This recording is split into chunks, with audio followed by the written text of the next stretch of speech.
Il y a des messages qui encouragent doucement et d'autres qui secouent l'âme jusqu'au plus profond. Celui-ci fait partie de ceux qui marquent une fin irréversible. Ce que tu entends maintenant n'est pas un hasard, ce n'est pas une vidéo qui est simplement apparue dans ton fil. C'est un appel précis, un signal dans le monde spirituel, une alerte destinée uniquement à ceux qui sont marqués, mis à part, choisis depuis longtemps même s'ils ne l'ont pas toujours compris. Quelque chose est en train de se fermer. Pas lentement, pas symboliquement, mais brutalement. Une saison entière de ta vie arrive à son terme et le ciel ne reste plus silencieux à ce sujet. Il y a une gravité inhabituelle dans l'atmosphère spirituelle en ce moment, comme un calme avant un grand bouleversement, comme si le temps lui-même retenait son souffle. Tu l'as senti ces derniers jours sans pouvoir l'expliquer. Cette impression étrange que tout est en pause, que certaines choses se figent, que des situations ne bougent plus. Même quand tu pries, ce n'est pas un blocage ordinaire. C'est la fin d'un cycle qui a trop duré. Et cette fin ne vient pas seulement de circonstances extérieures. Elle est liée à toi. Oui, ce message est arrêté directement sur toi parce que tu fais partie des élus et les élus ne sont pas traités comme la foule. Ils sont corrigés, appelés, repositionnés. Quand ils s'éloignent, le ciel intervient. Quand ils tardent, le temps est secoué. Et quand ils ignorent trop longtemps l'appel, Dieu permet qu'une fin arrive pour forcer un commencement plus grand. Il y a une tension sainte maintenant, une ligne invisible que tu es sur le point de franchir. Après cela, certaines choses ne reviendront plus comme avant. Des portes vont se fermer, des attachements vont tomber, des illusions vont se briser non pour te détruire, mais pour t'arracher à ce qui étouffe ta destinée. Alors écoute avec sérieux. Es-tu prêt à entendre la vérité sans filtre? Es-tu prêt à accepter que tout ce qui se termine maintenant est lié à ton appel parce que demain ne sera pas juste un autre jour? Pour les élus, c'est un tournant et ce tournant commence ici. Maintenant, qui sont vraiment les élus? Les élus ne sont pas forcément ceux qu'on applaudit ni ceux que le monde remarque en premier. Au contraire, ils ont souvent grandi avec le sentiment d'être différents sans savoir pourquoi. Dès l'enfance, quelque chose les distinguait. Une sensibilité plus profonde, des questions existentielles précoces, une conscience spirituelle difficile à expliquer. Ils voyaient plus loin, ressentaient plus fort, comprenaient certaines choses sans qu'on les leur enseigne et cela les a souvent isolés. Être élu n'a jamais signifié avoir une vie facile. C'est même souvent le contraire. Rejet, incompréhension, trahison, décalage avec l'entourage, tout cela a façonné leur parcours. Non parce qu'ils étaient destinés à souffrir inutilement, mais parce qu'un appel reposait déjà sur leur vie. Un appel qui demandait un cœur formé, un esprit affiné, une force intérieure que seules certaines épreuves pouvaient produire. Les élus ont aussi ce point commun. Ils ont reçu des signes, des rêves marquants, des paroles qui les ont bouleversés, des moments où la présence de Dieu était si réelle qu'ils ne pouvaient pas douter. Mais avec le temps, la routine, les blessures et les déceptions, beaucoup ont essayé d'oublier. Ils ont voulu être comme tout le monde, mener une vie normale, faire taire cette voix intérieure qui les poussait vers plus grand, plus haut, plus profond. Ils ont senti un appel, mais ils l'ont repoussé pas toujours par rébellion ouverte, mais par fatigue, par peur de l'inconnu, par manque de confiance. Ils ont attendu le bon moment. Ils ont dit « plus tard ». Pourtant, au fond d'eux, ils savaient. Ils savaient qu'ils n'étaient pas là par hasard, qu'il y avait une mission, un rôle précis, une responsabilité spirituelle qu'ils ne pouvaient pas fuir éternellement. Les élus portent aussi un combat intérieur que les autres ne comprennent pas. Une lutte constante entre le désir de se cacher et la certitude qu'ils sont appelés à se lever, entre le confort et la destinée, entre la peur et l'obéissance. Ce tiraillement est le signe même de leur appel. Quelque chose en eux refuse de mourir complètement, même quand ils essaient d'éteindre la flamme. Si tu te reconnais là-dedans, dans cette différence, ce passé marqué par des épreuves formatrices, cette sensation d'être choisi mais en retard sur ta mission, alors tu comprends que ce message te concerne. Parce que les élus peuvent ignorer leur appel pendant un temps, mais ils ne peuvent pas y échapper pour toujours. Les signes récents que tout arrive à la fin. Il y a des saisons qui se terminent doucement et d'autres qui s'arrêtent comme si le ciel appuyait soudainement sur un bouton invisible. Ce que beaucoup d'élus vivent en ce moment n'est pas une simple phase difficile. Ce sont des signes clairs qu'un cycle touche à sa fin. Et ces signes ne sont pas extérieurs en premier, ils sont intérieurs. Le premier, c'est cette fatigue inhabituelle, pas seulement physique, mais profonde, spirituelle. Même les choses qui te motivaient avant semblent lourdes.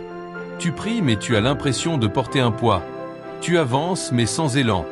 Ce n'est pas un vide sans raison, c'est une saison qui s'éteint et ton âme le ressent avant que ta situation ne change. Ensuite, il y a l'isolement, des relations qui s'éloignent sans explication, des conversations qui deviennent superficielles, une impression d'être seul même entouré. Tu as peut-être essayé de recréer certains liens, de forcer des connexions, mais rien ne tient comme avant. Ce n'est pas un abandon. C'est une séparation divine. Tout le monde ne peut pas entrer dans la prochaine saison avec toi. Un autre signe troublant, le silence de Dieu. Là où tu avais des réponses rapides, il y a maintenant un ciel qui semble fermé. Tu parles, tu attends et rien. Ce silence fait peur, mais il est souvent le signe d'une transition. Comme un enseignant qui se tait pendant un examen. Ce n'est pas l'absence de Dieu, c'est un moment où il te laisse traverser un passage décisif. Puis viennent les portes fermées, des projets qui n'aboutissent pas, des opportunités qui semblaient promises et qui disparaissent, des plans qui se bloquent sans logique. Tu as peut-être cru à une attaque, à un échec, mais parfois Dieu ferme lui-même les chemins qui ne font plus partie de ton avenir. Ce qui se ferme n'est pas contre toi, c'est pour t'empêcher de rester en arrière. Enfin, il y a ces combats intérieurs plus intenses que jamais. Doute, remise en question, confrontation avec tes peurs, avec tes retards, avec ce que tu as évité. C'est comme si tout remontait à la surface en même temps. Ce n'est pas pour te noyer mais pour nettoyer. Rien d'impur dans la nouvelle saison.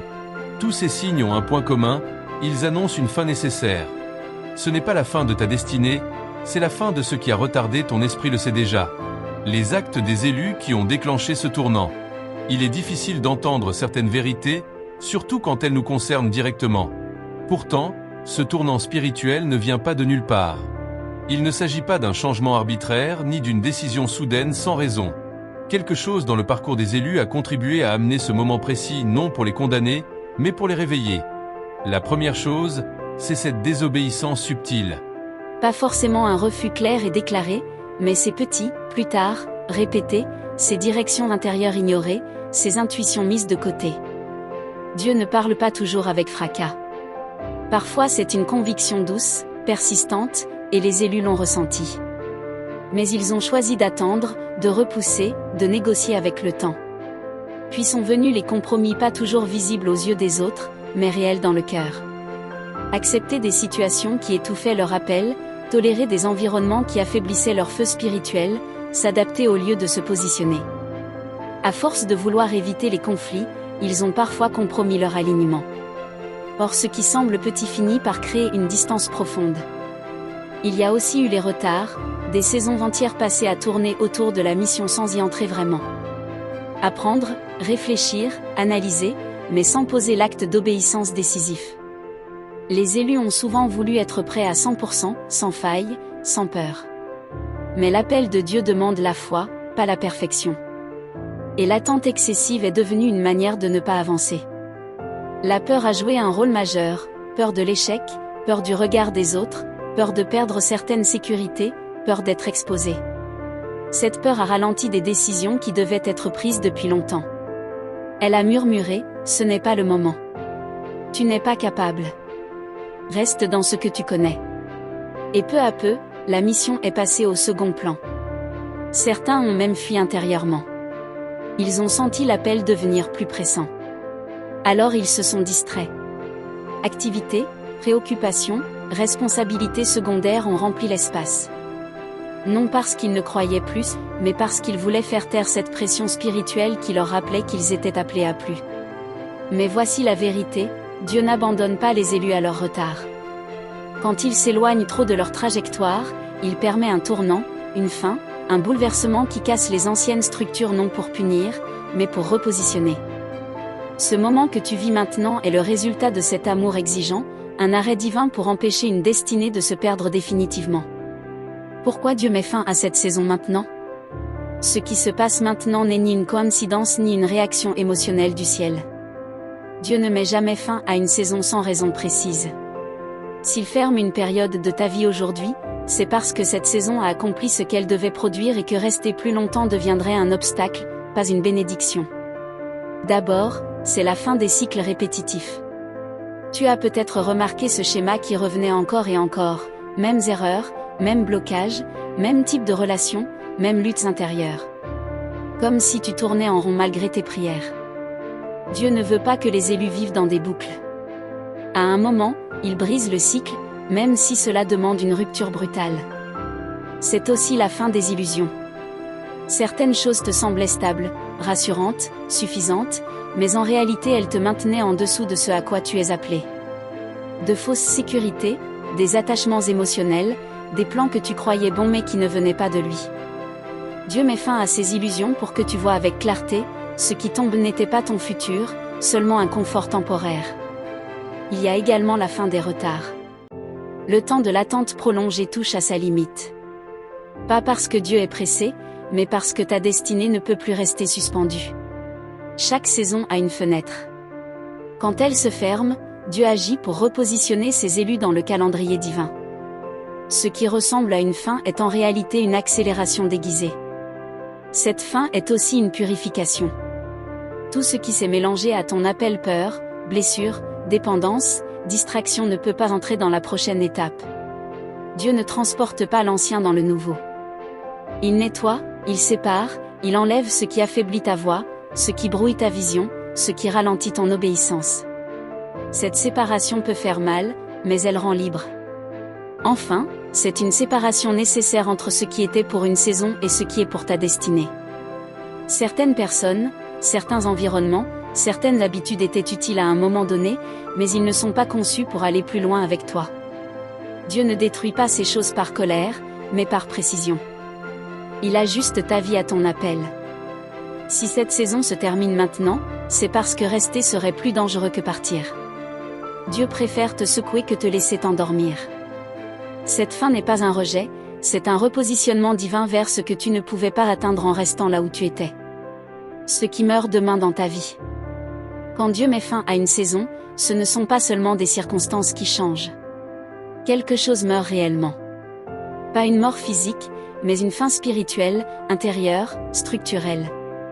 Et cette mort est nécessaire parce que certaines choses ne peuvent tout simplement pas traverser la porte de ta prochaine destinée. D'abord, certaines relations arrivent à leur terme. Pas forcément parce qu'il y a un conflit ouvert, mais parce que l'alignement n'est plus le même. Des personnes qui faisaient partie de ton quotidien ne comprendront plus ton chemin. Les conversations deviendront limitées, les liens moins naturels. Ce n'est pas un échec relationnel, c'est une séparation de saison. Tout le monde n'est pas appelé à marcher avec toi jusqu'au prochain niveau. Ensuite, c'est une mentalité qui meurt. Cette façon de penser marquée par le doute constant, la peur de ne pas être à la hauteur, la tendance à se minimiser. Tu as peut-être appris à survivre avec cette pensée limitée, mais elle ne peut pas soutenir une destinée élevée. Dieu ne peut pas bâtir quelque chose de grand sur une identité qui se voit encore petite. Des attachements tombent aussi, attachement au passé, à ce qui était familier, à d'anciennes versions de ta vie. Même si ces choses ne sont pas mauvaises en apparence, elles deviennent des poids si tu refuses de les lâcher. Ce qui était un soutien devient une chaîne quand la saison change. Dieu coupe ses attaches non pour t'appauvrir, mais pour te libérer. Certaines dépendances intérieures doivent également mourir, le besoin excessif de validation, la peur d'être seul, la recherche constante de sécurité humaine avant d'obéir à Dieu. Ces dépendances créent une instabilité spirituelle. Tant que ton cœur s'appuie trop sur ces choses, tu ne peux pas marcher avec assurance dans ton appel. Mais surtout, c'est une ancienne identité qui disparaît, la version de toi façonnée par les blessures, les échecs, les rejets, les erreurs passées. Cette identité a été réelle, mais elle n'est pas finale. Dieu ne t'appelle pas selon ce que tu as vécu, mais selon ce qu'il a prévu. Et cette nouvelle identité ne peut émerger tant que l'ancienne reste accrochée. Ce qui meurt peut faire mal parce que même ce qui nous limite peut devenir familier. Mais cette mort est une délivrance. Ce n'est pas la perte de ta vie, c'est la fin de ce qui empêchait ta vraie vie de commencer. La douleur du passage avant l'élévation. Entre la fin d'une saison et le début d'une autre, il existe un passage que peu de gens comprennent. C'est un lieu invisible, un espace intérieur où tout semble flou. Les élus y entrent souvent sans s'y attendre et ce passage s'accompagne d'une douleur particulière. La sensation de perdre quelque chose sans encore voir ce qui arrive. Il peut y avoir un sentiment de vide. Ce qui te définissait avant ne tient plus, mais ce que tu deviens n'est pas encore clair. Tu n'es plus vraiment la personne d'hier et pas encore celle de demain. Cette transition crée une instabilité intérieure. Tu peux te demander, qu'est-ce qui se passe avec moi? Pourquoi je me sens différent? C'est le signe que l'ancienne structure se défait. Cet espace ressemble souvent à une nuit spirituelle. Pas une nuit de péché, mais une nuit de transformation. La lumière que tu percevais facilement semble s'éloigner. Les certitudes deviennent silencieuses. Tu ressens peu. Tu cherches des repères mais ils disparaissent.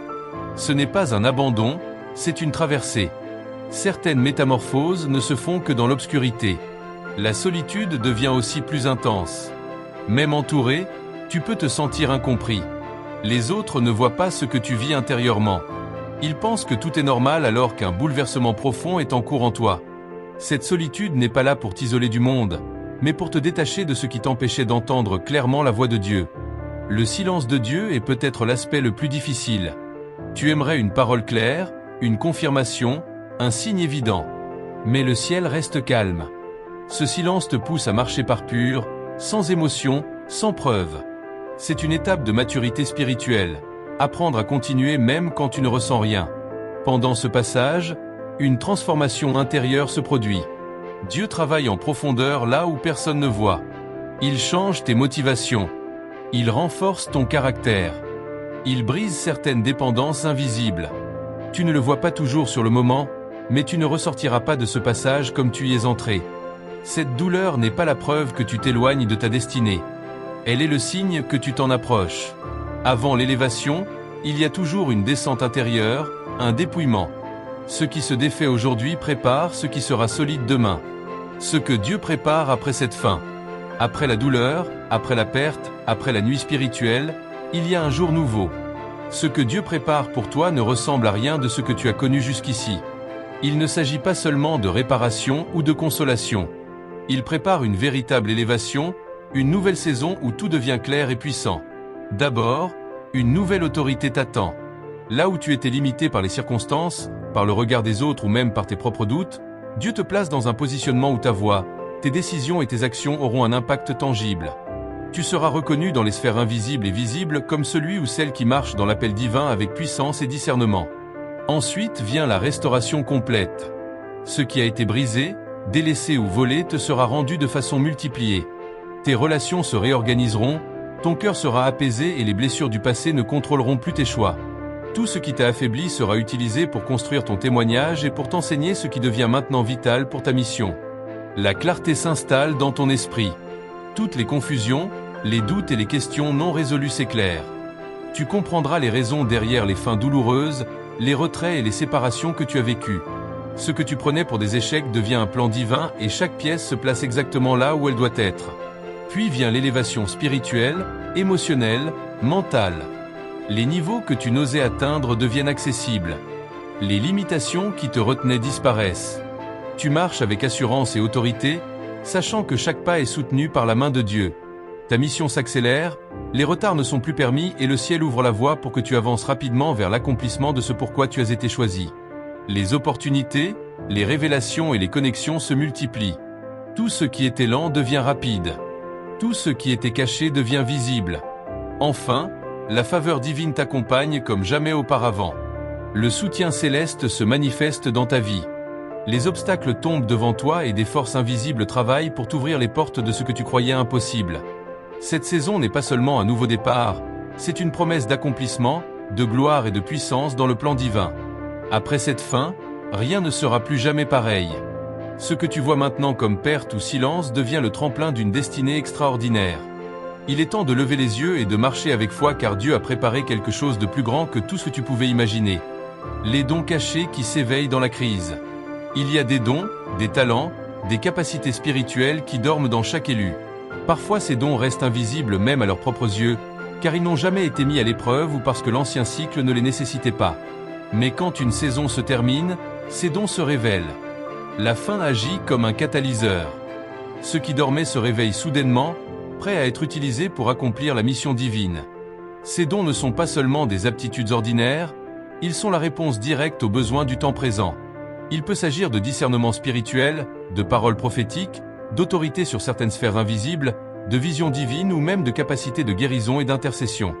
Ce réveil est souvent accompagné de moments d'intense révélation. Les élus commencent à percevoir des vérités qu'ils n'avaient jamais comprises, des portes qui s'ouvrent et des directions qui deviennent soudain limpides. Mais ce réveil peut être déroutant. Les élus peuvent se sentir dépassés par cette puissance nouvelle ou même craindre les responsabilités qui viennent avec. C'est normal. Chaque don demande un engagement total.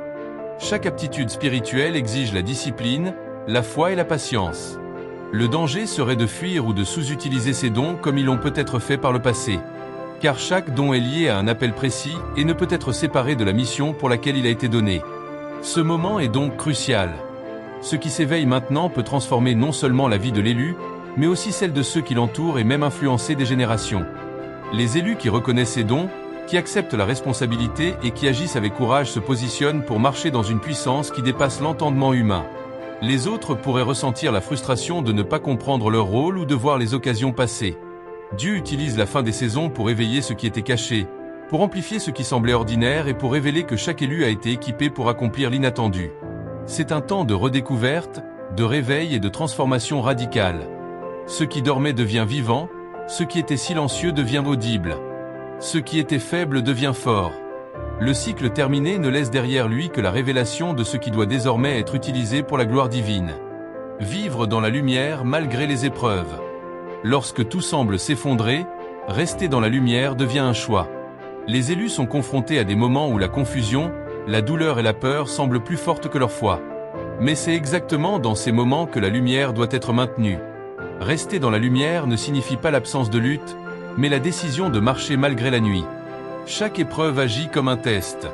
Le silence, les pertes, la solitude, les portes fermées, tout cela pourrait plonger un élu dans le doute ou la colère. Mais la lumière intérieure n'est pas définie par les circonstances extérieures. Elle dépend de la fidélité au plan divin, de l'obéissance à la voix de Dieu et de la confiance que même les situations les plus sombres ont un but. Vivre dans la lumière implique également de purifier son cœur. Les rancunes, les regrets, les peurs et les blessures anciennes doivent être laissées derrière.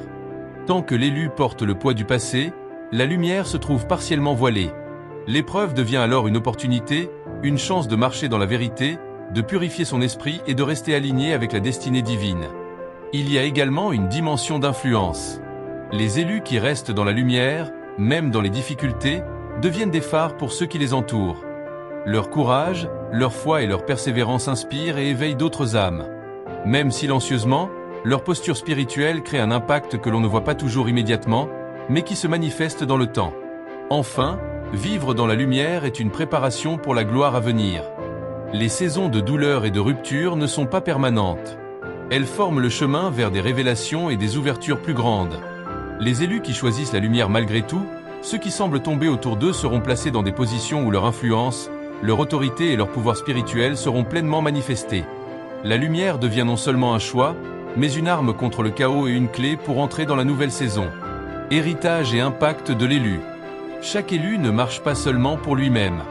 Chaque action, chaque décision, chaque obéissance ou désobéissance laisse une empreinte. L'héritage des élus n'est pas limité à leur génération. Il influence le présent, transforme le futur et affecte le plan divin pour beaucoup autour d'eux. L'impact commence par la transformation intérieure. Les élus qui choisissent de s'aligner avec l'appel divin deviennent des modèles de foi, de résilience et de lumière.